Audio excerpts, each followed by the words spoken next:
Hey there, I'm the MadCatster. Am I glad to see you here? Well, we've got two things to talk about tonight. The first is that guy Nick who got into Gabbie Hanna's house and whether or not he broke any laws. I've got receipts that I guarantee you have not seen yet. And the second issue is we're going to talk about some of the latest posts, and I mean latest as in this afternoon, that Gabbie Hanna posted that makes me question some of what went on last week. So come along and let's get into it.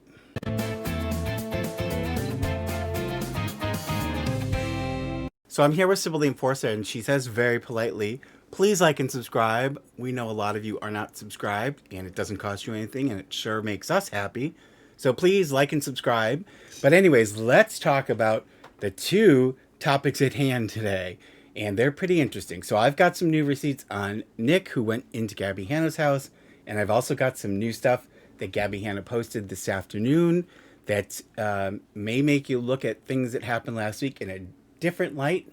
But anyways, so for those of you who don't know, I'm actually a real lawyer. I practice law full time. I'm licensed in 4 states. I'm licensed in the federal courts. And when I first started practicing law, I did criminal law. Let me also say one thing up front. Nothing I say in this video should be interpreted as me minimizing or diminishing mental health issues. Most of you probably don't know, but I myself do have ADD, and I also have suffered for most of my life with serious depression. So I have some experience with mental health issues, albeit not with bipolar. But anyway, when Gabbie Hanna went on her manic episode last week, there came a time when that guy, Nick, went to her door, famously now, or infamously, depending on how you look at it. And he asked her, when she opened the door, if he could come in and use her bathroom. And she said, sure. And he made a short video of him standing on her doorstep as she opened the door and her inviting him into the house. Oh, hi. Hi. Think you can use your bathroom? Yeah, sure. Yeah, Come on. thank you. Hey, there's fine. Oh, What's your name? My name's Nick. Nick? Nice to meet you. So he makes his way into the bathroom where he posts a video. It says, I'm inside Gabbie Hanna's house. This is not a drill. And you can hear what to me sounds like a man going pee. So he did come in and he used her bathroom. Now, after that, it appeared to me, and I've watched all the videos, that she basically encouraged him to make videos with her for TikTok. Nick. Yes. Nicholas. How happy are we? So happy. And there's one video here where she says, Nick, do you want to be in the videos? And he says, sure, I don't mind, or something to that effect. Do you mind being on camera or you don't want to? I don't mind. Okay. And then they make a bunch of videos together. And then at one point, she comes to the realization that he may have misrepresented to her that he didn't know who she was. And so she quite firmly tells him to get out.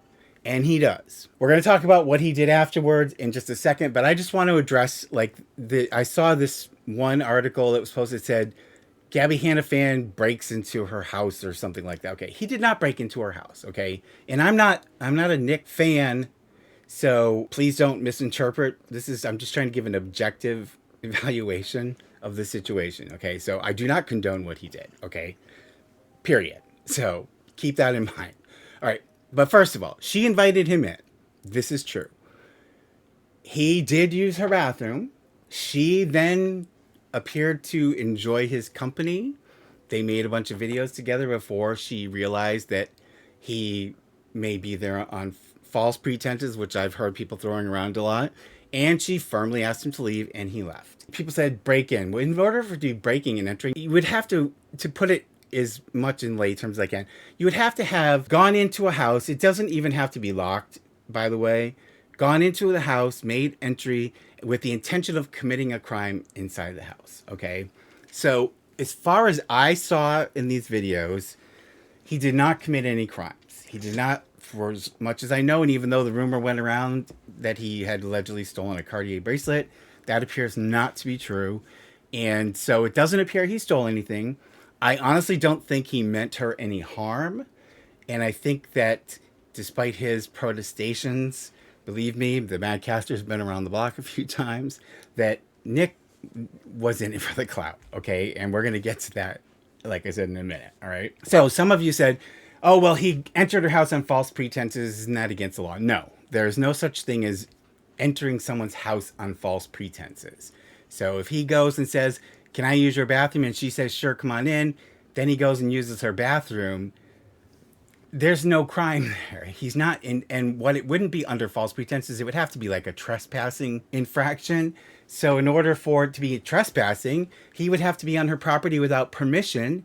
And in the case of when she asked him to leave, if he refused to leave, well, then he's committing a crime because then he's a trespasser. But he wasn't a trespasser. She invited him in. He left as soon as she told him to leave. And as far as I can tell, didn't commit any crimes. And then some of you said, well, he recorded inside her house without her permission. Okay, so there's actually two issues here. The first is, in terms of video recording, there really aren't any laws, and believe me, I looked, in California, there's no law that says you cannot make a video recording on private property. There is nothing in the statutes that says you cannot make a video recording. So people were saying, well, he videoed in her house without her permission. Well, yes, I agree. But it doesn't appear to be against the law. He didn't record her. And in fact, the only video of his that I see up on TikTok that has her in it is when he comes to the front door. All the other videos, I don't know, this may have been, calculated. He doesn't show her or have her voice on the video. That's that very first encounter between the two of them. He didn't record her without her permission, except at the front door. Now, this is a big question. California is a two-party consent state for voice recording, okay? Not video recording, voice recording. So, yes, he recorded her voice in a conversation between the two of them where I'm sure she wasn't aware at that point that he was recording anything. So technically, yes, he appears to have broken the law. But, he was on her property. He didn't tell her he was recording them. And in fact, you can see the way he holds the camera. It looks like he's trying to do it clandestinely. So, yes, he broke the law, probably, in my opinion, in that one instance. However, what are you going to do? You really think the DA is going to prosecute him for recording her saying, hi, yeah, sure, come on in and use my bathroom? I mean, really, people. Yes, okay, technically he broke the law, but is it really a serious offense? It's not like he recorded some private conversation that, had some devastating consequence or something like that. It was somebody saying, come in, yes, you can come in and use my bathroom. So even though that would be the one place from my observation where he may have broken the law, I don't think that he would ever be prosecuted for that. So to sum it up, I don't think Nick broke the law, okay? Again, I don't condone what he did, and I certainly question why on earth Gabbie Hanna ever let him in. I mean, I don't care what her mental state was. She's known to be very picky about security. And in fact, I read a description of her house that it's surrounded by walls and gates and a high hedge. So my first question was, well, how did Nick get to her front door? If her house is gated and walled, how did he get through to the front door? Somebody would have had to let him in the gate. So there's a bunch of things about that whole situation that still bother me, okay? But I don't have all the answers right now. I'm just going to tell you the ones I do have. In my opinion, my legal opinion, my professional opinion, I don't believe Nick broke the law, and I don't think he would be prosecuted for that one short spot where he recorded her inviting him into her house. And I understand why he did it. I think he did it to protect himself, which is smart, although I think it was pretty dumb what he did. Okay, so let's talk about Nick. So I have learned a lot of information about Nick. Okay, and I'm not going to tell you all of it because I'm not here to dox anybody. Personally, I said, I want to know a little more about this guy. Like, does he have a violent past? Could it have been a situation that was worse than we actually thought it might have been? Or could it have gone badly? So I looked and I found that while he does have a criminal record, there are, and I'll put it up here, he's originally from Texas and he does have 2 felony indictments for substance possession. So basically in Texas, if he completes his probation successfully, and it looks like he already has, certainly we're not trying to crucify him for this. So it looks like the court was pretty lenient with him. It looks like that after he completed his probationary period, they closed the files. And basically it won't show as a conviction on his record. Okay, there's actually 2 cases. They won't show as convictions on his record. Aside from that, he doesn't have any other criminal history that I could see. You know, he doesn't look to be a dangerous person or a bad person. I think he definitely is a clout chaser, in my opinion, based on the things I've observed. And, you know, like Rich Lux put up a video last night where he was trying to interview Nick to let him sort of give his side. Okay, so I was supposed to interview Nick, right? But like, check this out. You're not gonna believe it. Little kitty's up here. So we spoke to him over the phone to get him on this show so he can tell his side of the drama. And I sent him an email, like a contract. It was like very simple. So basically when I spoke to Nick, or his team rather, they were so concerned about like the video being posted without them approving it. So I know we talked it over. I sent him that agreement. He didn't want to sign it. He sent me his agreement, which was pages and pages and pages and pages. Oh my God, this thing was so long, girl. Like, but Nick countered and sent Rich this really long technical agreement that I don't know where it came from, but basically, and I don't think it was an appropriate agreement in my opinion for this particular situation, but basically it was saying like Nick would retain ownership rights to the video and that he'd be entitled to the profits from the video and all this other stuff. So you want them to give you their permission to appear in the video, and it's basically just a short release so that they can't come back and say, I never consented to you putting that in the video. And that's it.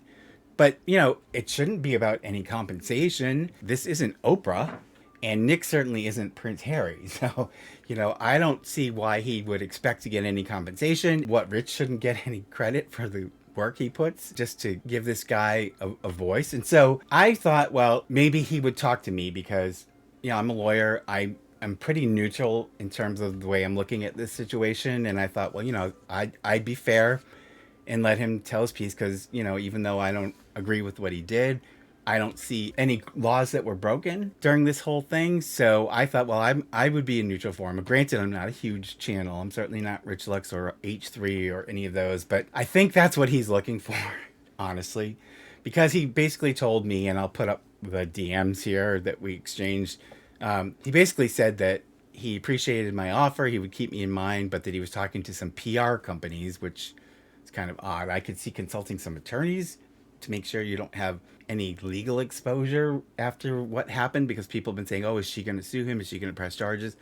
But he's talking PR companies. And then I saw like he did this live stream and he was saying to the person he was talking to, and I'll play a clip here where he says, you know, that it's basically not about the clout. But then he goes in the next breath and says, well, I don't want to work a 9-to-5 job forever. So basically he's saying, I'm going to leverage this situation as much as I can. And it's sad because I'm going to move on with my life and I'm going to pivot from this, and it's not going to last forever. I'm going to have to pivot this into something else because I have a life too, and I don't want to work a 9-to-5 for the rest of my life. So if I can try to turn a bad situation into something, I don't think that's clout chasing. I just think that's what anybody would do in given situation.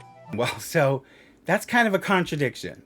So if it's not about the clout, then you certainly wouldn't be trying to leverage it into some kind of a social media career. That just really gave me pause. And in spite of his protestations that he went to help her, I don't think he had ill intent, but I don't see what he thought he was going to accomplish other than, hey, I'm going to try to get into Gabbie Hanna's house. And, you know, that's my opinion, by the way. I don't know what you guys think, but let me know down in the comments. But I definitely get I did this for the fame vibe, in my opinion, from this whole situation. So you tell me what you think. So Nick is involved with this weird NFT, like, I guess a business called Candy Cult. And it's promoted as like a women-run business. So that's kind of weird. And I don't know what the NFT thing is all about because there really isn't a whole lot of information. I looked on the website. So, you know, I don't know that there's anything. I think it's just maybe a venture that didn't go anywhere. And I think he's like looking for what's going to be his thing.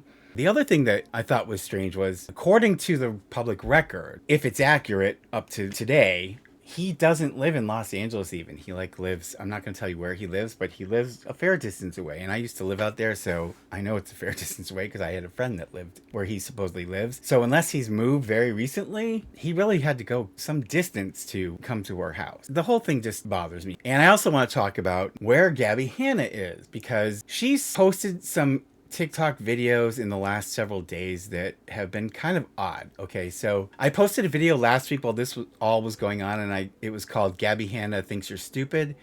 And basically what I was saying was, although I don't doubt that she does have mental health issues, I certainly think she does, but I also felt that something in me was saying there's got to be something behind this. This is just too off the wall, you know, and she's known for kind of going off on tangents for attention. So not to minimize, because, you know, I don't know if it was real or not. I don't.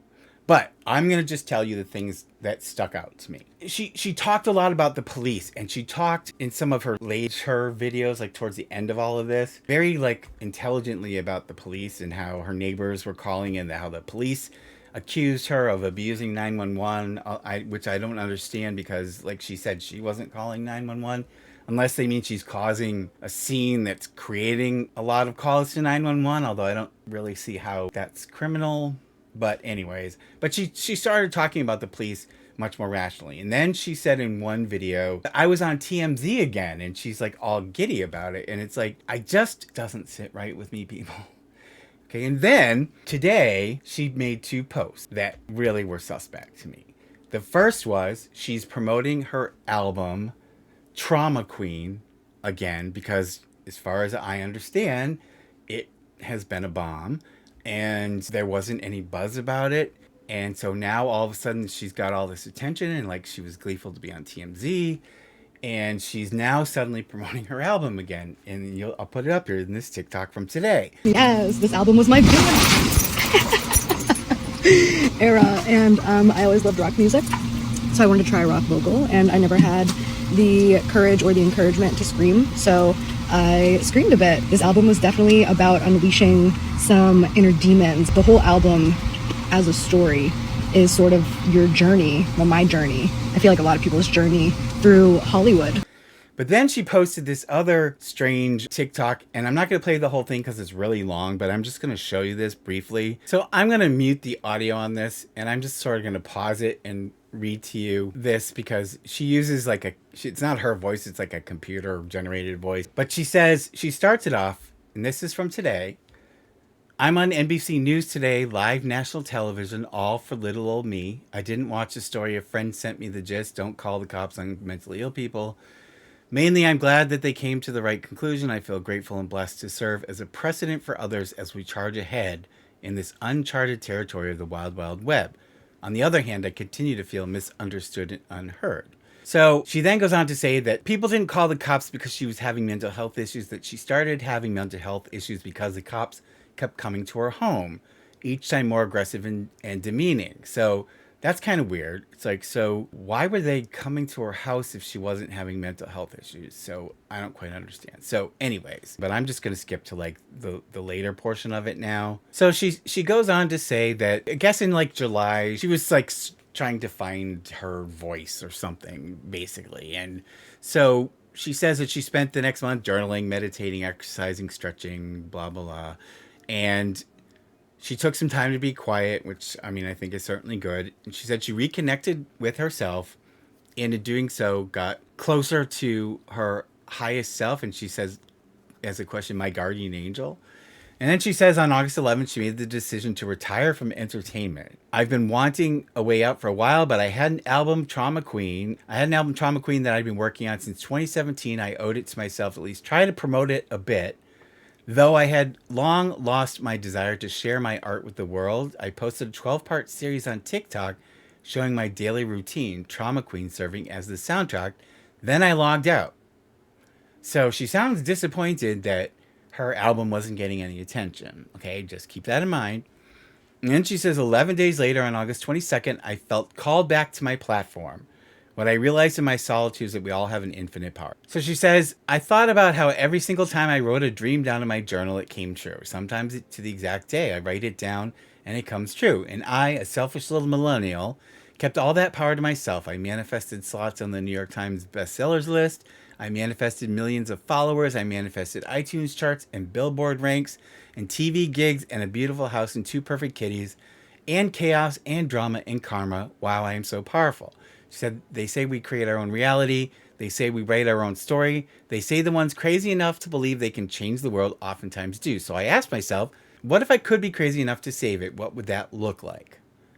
And then she kind of goes on about thinking and being, and how why not, think that you can save the world, and why not, think that you could be descended from John the Baptist, where I guess she has some ancestry in the Middle East.